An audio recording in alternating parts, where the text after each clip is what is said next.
When the dream is made conscious, it becomes the idea. When the idea is spoken out loud, it has the potential to become the plan. When the plan is written out, it becomes the strategy. And when the strategy is followed, the dream is made manifest. Hey everyone, Therese here. Good to see you again this week. Well, I've been hearing from lots of people that the energy feels super strange and heavy and intense this week. And it is. It is. That's because of all the squaring happening with Saturn going on in the sky, both Mars and Mercury squaring Saturn. There's active Uranus, all these fun planets who, they all have really intense personalities. So imagine a room where there's a lot of A-type personalities hanging out together. And that's what it kind of feels like in energy. Why is it happening? Celestially, when you look at the combinations, it's trying to get you to get clarity around how you really feel, to stop and practice patience, to allow yourself to move out of old patterns and actually look at what's operating behind it, because sometimes we do things just as a pattern, right? We're not even aware anymore that we're doing it. It's just how we wake up in the morning, what we do next. And this is sort of a cosmic logjam to get you to stop and take a look, which can cause frustration, it can cause impatience, it can cause a feeling of heaviness, but it's asking you to take a look at how you really feel and look at where you're stuck or where you might be repeating a pattern and trying to force that through. When the universe is like, no, it's time to shake that up. It's time to break this down and really look at what you're creating here before you move forward. And it's interesting that that's the energy that's playing out right now, because this week I have been talking about my Epic Year workshop for 2022 coming up. So for those who don't know, every November I host an Epic Year workshop where we plan for the year ahead before it shows up. And we do this using intentional magic. So what we're looking at is our own personal cosmic alignment and where we are on our vibrational journey, and we make goals around that. Because when you do that, first of all, you can't fight that. Whatever vibrational path you're on or you're going to be on, you can't change it. It's not like you're like, I don't want to be on a 2 path this year, give me 8. You can't skip it. And what I've noticed is when I started working with my own personal vibration alignment and I made my goals in alignment with that vibration, things happened faster and easier because I wasn't fighting where I was. Instead, I was trying to work with it. So I started teaching this method to people over the years, and it's so beautiful to watch people saying, you know what, I actually am doing the things I said I wanted to do. So I'm hosting that again. It's going to be this November 17th, which is actually next Wednesday. So by the time the next Karma Cards is out, the Epic Year workshop will have either happened or is about to happen. And I want to give you an opportunity to jump in and join me. Now, the way that I timed these Karma Cards episodes didn't align with the early bird special. But if you put a DM, or I guess you can't DM on YouTube, right? Put a comment. Put a comment in that you would like to join the Epic Year workshop, and I will give you a secret code for the early bird price, which is half off. And that's going to end November 11th for everybody else. But since you're just now seeing this probably on the 11th, I'll hook you up. I'll give you the code. Anyway, what I love about doing this workshop is I love people getting that aha of understanding where they're at and then crafting their goals from there. And this particular workshop I'm extra excited about because I've actually been streamlining the process for over 4 years. And this year, the process is going to take a little different turn, but I feel like it's going to be a stronger energy and really hone in on creating traction in your life. So if you are excited about setting goals for the upcoming year and you want to do it with a group of people and you want to work with your own natural energy, go to this link here, or drop a DM. I keep saying that. Drop a comment. Drop a comment that you'd like to join, and I'll give you some love in the comments. The message this week is sort of along the lines of why I even created this workshop in the first place. They sort of go together. And what I had realized I had been doing up until I started planning ahead, which has never been a strong suit of mine. It is now, but it wasn't before. I lived my life sort of with a hope mentality. And there's nothing wrong with hope. In fact, hope is what keeps you going. But hope isn't a strategy. And that was a really hard lesson for me to get. I was diligent. I always have been diligent about, this is what I want, universe. Please, please, please, please bring it to me. But not actually following it up with anything tangible or giving myself a plan about how I'm going to help myself so that the universe can help me. Right? And that's what a strategy is. It's helping yourself so the universe can help you. Because a lot of times I don't think we realize the universe works through agents. And many times you're your own agent, meaning it's going to work through you. It's going to channel the ideas to you, give you the inspiration, give you the directional push that you need, but you actually have to be willing to do the work. And I don't think that people who are just coming from a place of hope are adverse to work. It's almost like they just don't know what work to do. And perhaps have seen planning ahead or strategizing as something that was a little too left brain. So, I'm an artist. I live in my right brain. I'm left-handed, which means I'm wired to my right hemisphere, which is all about creativity. And I love that. But that's kind of, creativity is like in the TV show My Little Pony. This shows what I watch on TV. The updated version of My Little Pony, there's a character called Discord. And Discord's world is like pure chaos. And but it's so creative. And that's kind of like the right hemisphere. There's no structure to it, which is why we weren't given half a brain. We were given a whole brain. So strategy obviously lives on the other side, lives in your left hemisphere. But you need both to work together to get a really cohesive plan. You have to be able to dream big, right hemisphere, and then create a plan and a strategy, left hemisphere. So I was always wired and leaning more towards my right hemisphere, which was creativity. And that's where it led me to hope, because I could see it, I could ask for it, I knew what I wanted, but I didn't know how to bring it into reality by sort of nailing down the finer points. And I'll admit that when I was younger, that really bummed me out.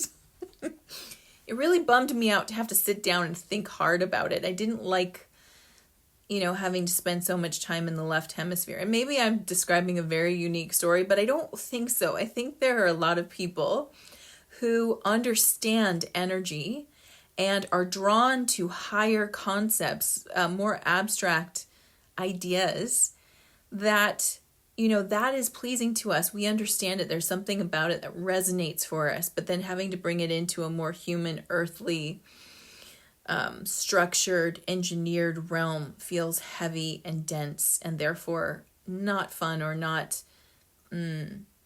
spiritually pleasing. There's something missing from it. And that's how I felt. And so for a long time, I sort of floundered. I kept wishing for things and then being frustrated that they weren't really happening, or I'd get something to happen, but I couldn't replicate it, or I couldn't guarantee that I could make it happen again. And that's where all of the strategy and planning came in. So it wasn't until about 2015 when I lost my home, because I was living on hope more than a strategy, that woke me up. And that was the year I decided, no more. I don't know what I'm doing wrong here, but I'm ready to understand and move forward.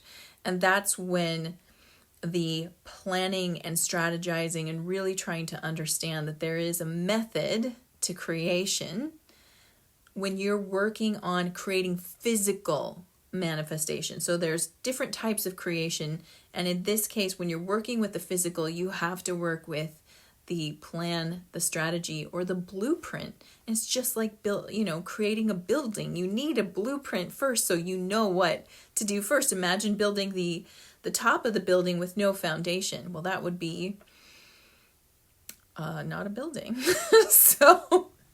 So after resistance and after struggling, I finally gave in to the fact that having a plan and a strategy literally makes things easier. But I had to do it my way, and part of my way is it has to be fun. You have to enjoy what you're doing, otherwise you're probably not going to do it fully, and you're probably not going to follow it. So that's how I created the Epic Year Workshop. And I'm so excited because I love strategy now. Now I love strategy and planning. Got my planner. I've got one right here. Hold on. I'll show you. I got like 15 journals. Check that out. So pretty. It's got the astrology on it. I love it.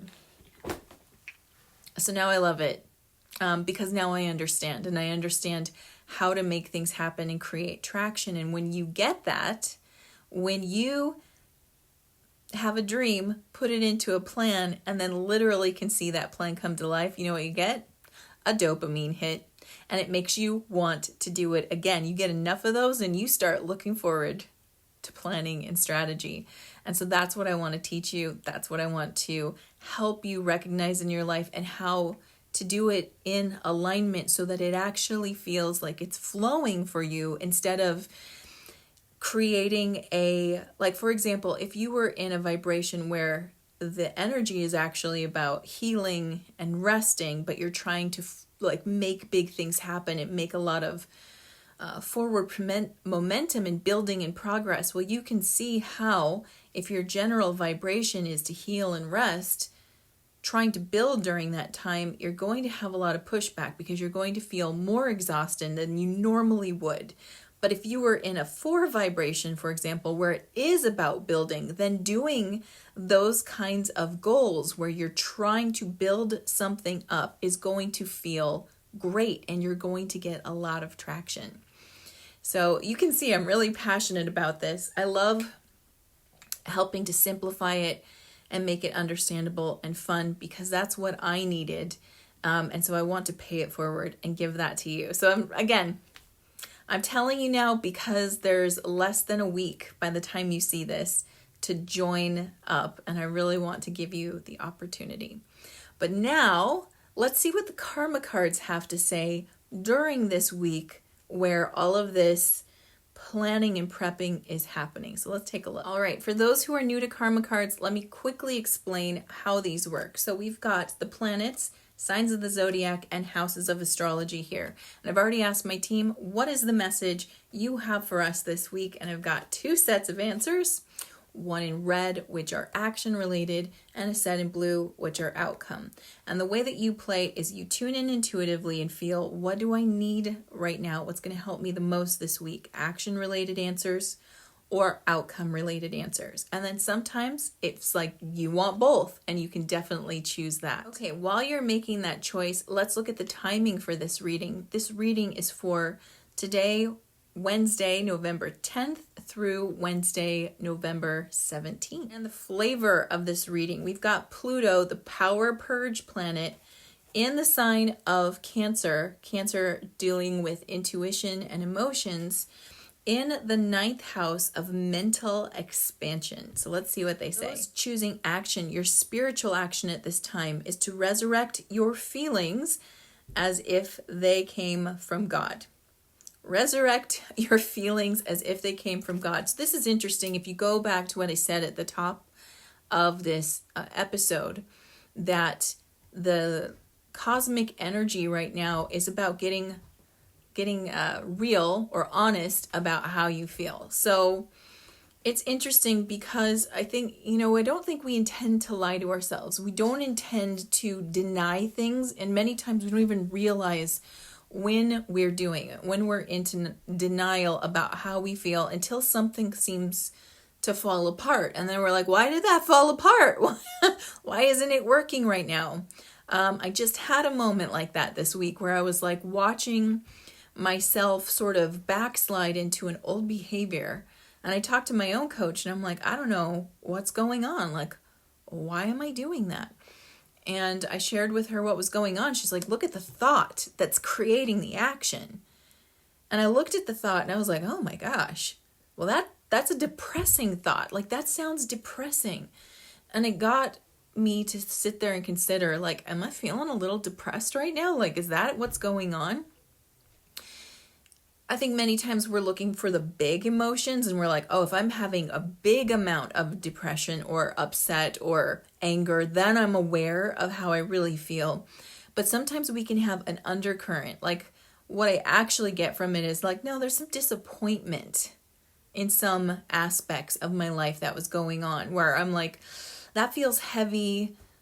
That thinking leads to victimhood. Victimhood leads to a feeling of depression. And so those thoughts were active and I wasn't noticing it until I saw it show up in some of my choices.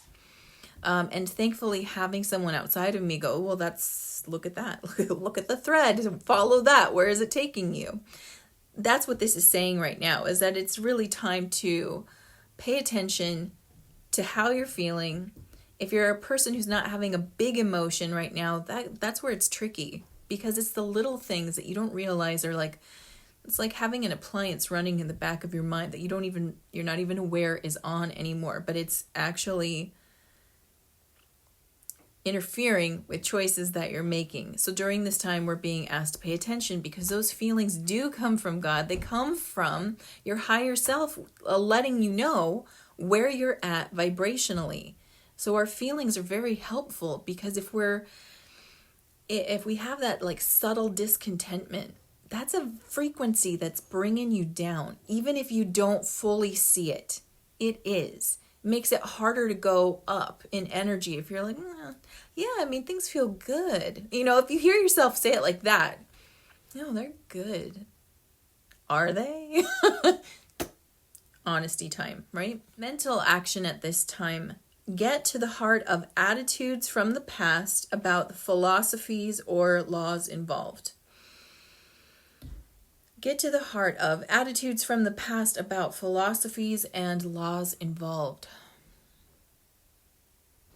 Yeah, so some of our core spiritual beliefs are being asked to be looked at this time. And are those helping you? Now, some of us may have had history of like being part of an organization that we grew up and we're like, I actually don't agree with that. Some of us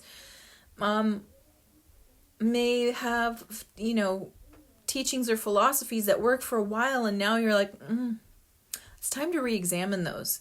And I know that can be scary, and I'm not saying to reject or let go of anything or go over here. That's not it at all. It's just that, just like you would examine, you want to regularly examine every part of your life, including your spiritual beliefs. Are these holding you back? Like, if you believed, for example, that you don't get to choose your future, your future's chosen for you. Let's say that's a belief you're holding. How's that helping you right now?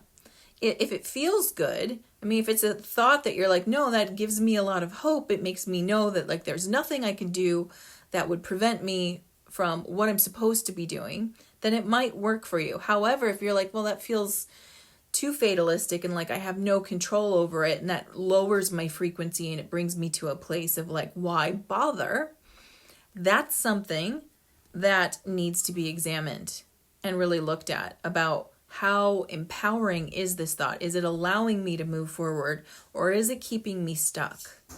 Right? If you had a belief that your worth is tied to people validating you, that might feel good for a while when you get validation, but what happens when you don't? What happens when no one's there to validate you, or that validation from that one person isn't enough for you anymore? Is that a belief that's serving your highest good or actually holding you back? So that's what we're looking at here, is getting to the heart of what attitude are you holding on to from a past choice about how things work. in a spiritual sense, because the ninth house is about higher learning or higher awareness. All right, physical action at this time, do or die. You must use your intuition and do it in a big way. Wow, that doesn't sound like subtle, does it? It's not subtle. No, do or die. So it's just letting you know, now's the time. There isn't another moment. It's do it right now, to use your intuition and do it in a big way. And just connecting what it's asking us to look at, you know, the feelings we're holding, where our frequency is, being honest about that, looking about how we see the bigger picture of life. It's time, as you're doing that, you're also being asked to use your intuition to answer the question. There is no one outside of you who can tell you what's right for you. And this is something that is both freeing and also a little upsetting, especially if you don't trust yourself.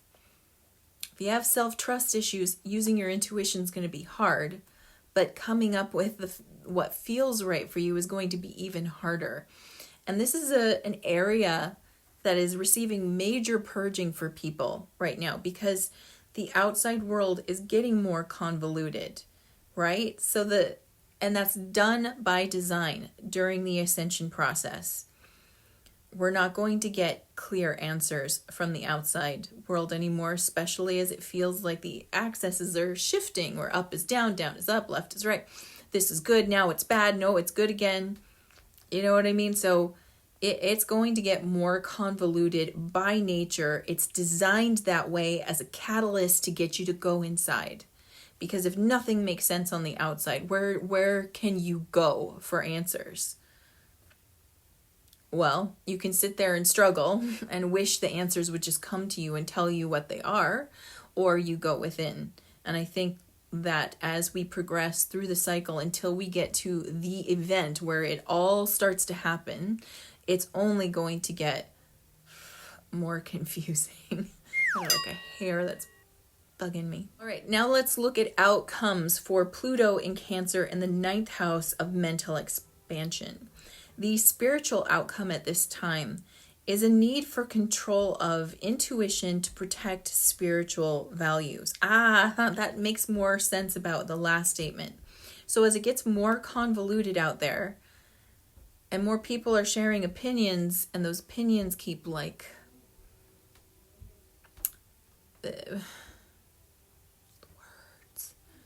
So one example is that the negative group loves to use symbology to show themselves. It's part of like the pact that they have to do. If you use dark magic, you have to basically show that you're doing it, but you do it through symbology.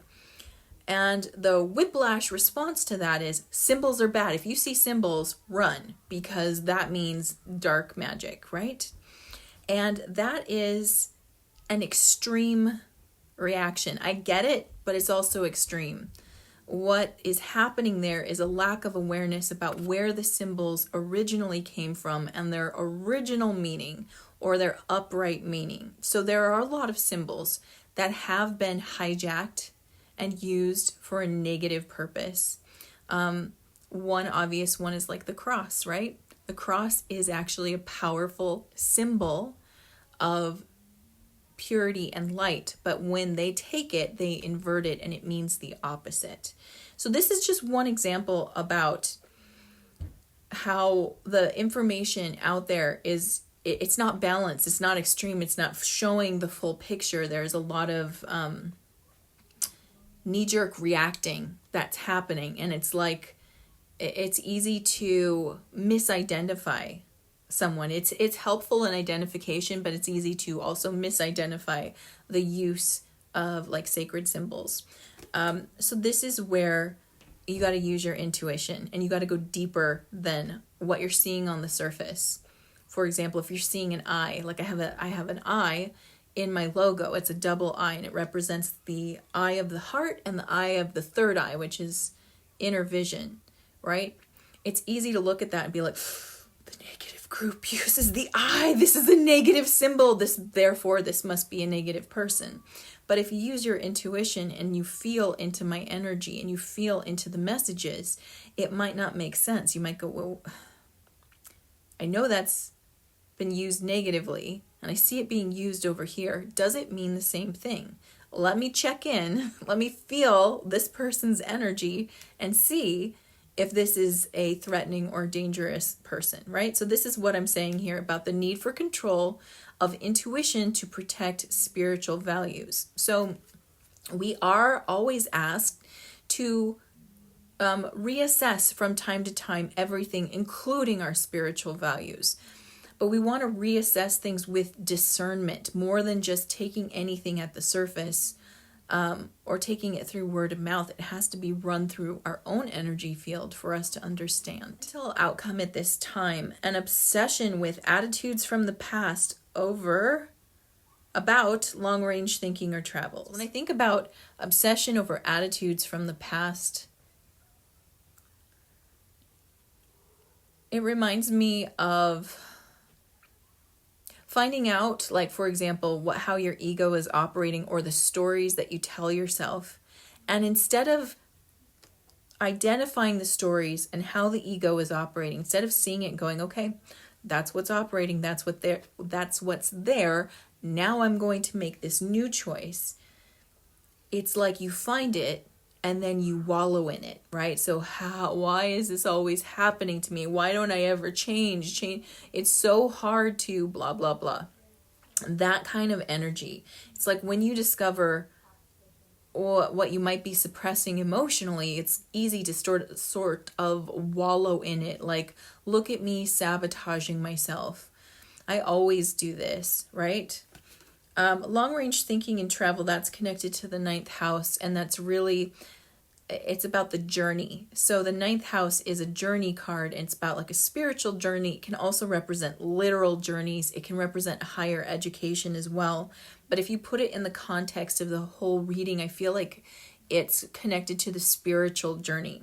So perhaps obsessing over past teachings, past beliefs, and past understandings of the spiritual journey, and maybe wallowing in that too long rather than looking at it for the information it's trying to show you and then making a new choice on how you're moving forward. So that's something to be aware. That's going to be a sticky trap for the following week. It's going to be easy to like fall into victim mode around it. And if we're aware of that and we're watching ourselves, we can easily pull ourselves out as well. Goal outcome at this time, a power struggle resulting from the history of what is to be shared.